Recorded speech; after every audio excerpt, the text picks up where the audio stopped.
अपना नाम बताइएगा और कहाँ से हैं आप? खुर्शीद अहमद मीर, यहाँ ही रहता हूँ, पड़ोसी छताबल। कुछ मालूम हुआ कि आग कैसे लगी थी और कितना नुकसान हुआ है? नुकसान तो बहुत है, नुकसान का अभी अंदाज़ा नहीं लगाएंगे। 60-70 लाख का माल होगा कम से कम। ये 4-5 कमरों में माल भरा था, कपड़े का होता है हमारे पास, ये सेकंड हैंड का। दूसरी बात है, आग इस वजह से लग गया होगा कि पीछे यहाँ मतलब बाहर के हैं, इनने किराएदार रखे थे बाहर के पीछे, वो बिहारी है शायद, तो उन्हीं को शायद मतलब आग लग गया, तो उसी वजह से हम भी इसके चपेट में आ गए।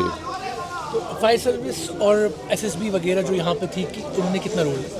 फायर सर्विस का कोई रोल नहीं रहा, वो बहुत लेट आए, बहुत लेट।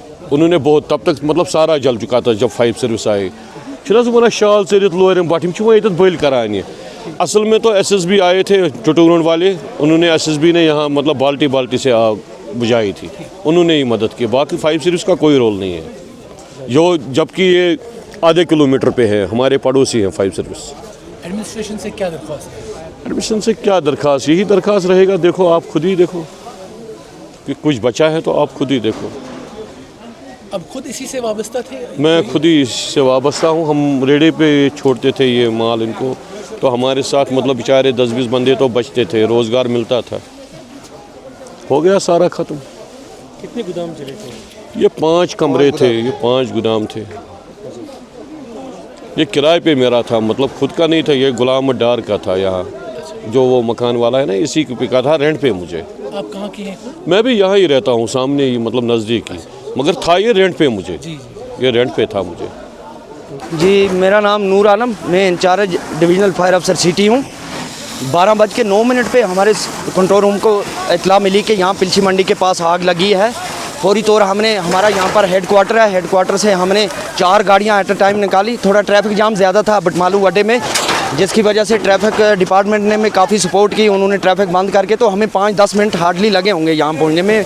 आग काफ़ी फैल चुकी थी तब तक, लेकिन जवानों ने, ऑफिसर ने और सीआरपी के यहाँ से जवान भी आ गए थे, सिविल भी थे, तो मिल के सब ने काम किया। आग पर लगभग मुझे लगता है इस वक्त 90% कंट्रोल है। अब ये कूलिंग मेथड चल रहा है, तो लेकिन ये है कि इन्होंने ये जो तार लाई हुई है बाहर से, लूज़ वायरिंग थी।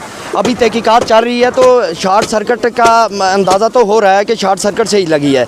मज़ीद तहकीकात करके ये हम बता सकते हैं।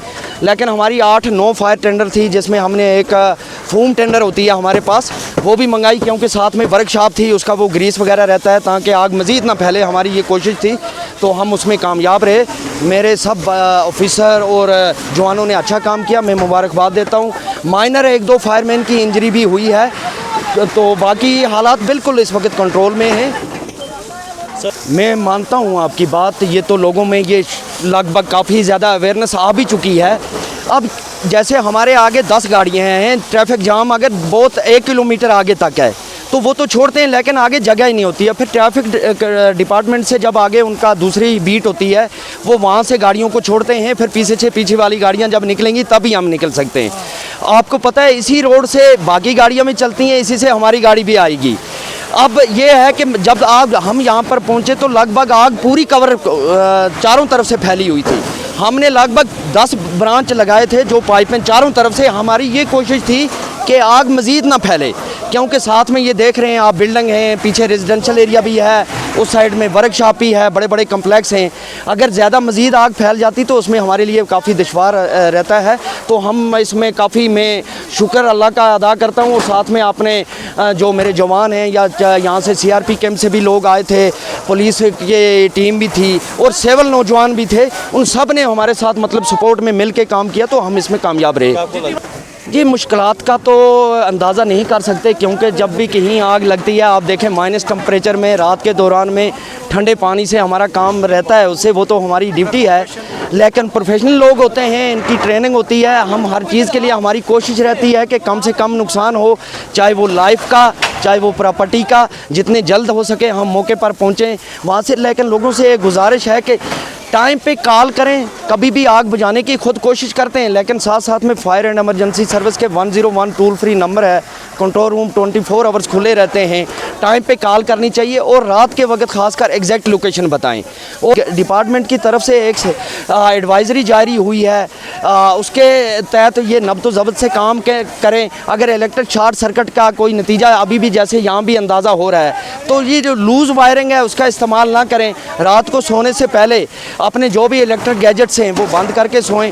चाहे वो हमारे दुकानदार हजरात हैं, शाम को दुकान बंद करने से पहले अपनी MCP जो स्विच होती है वो ऑफ़ करके निकलेंगे। जितना लोग इसमें अवेयर रहेंगे, जितना लोग इसमें नेग्लिजेंस नहीं करेंगे, तो इतनी आग की वारदातों में कमी आएगी और कमी आ भी रही है।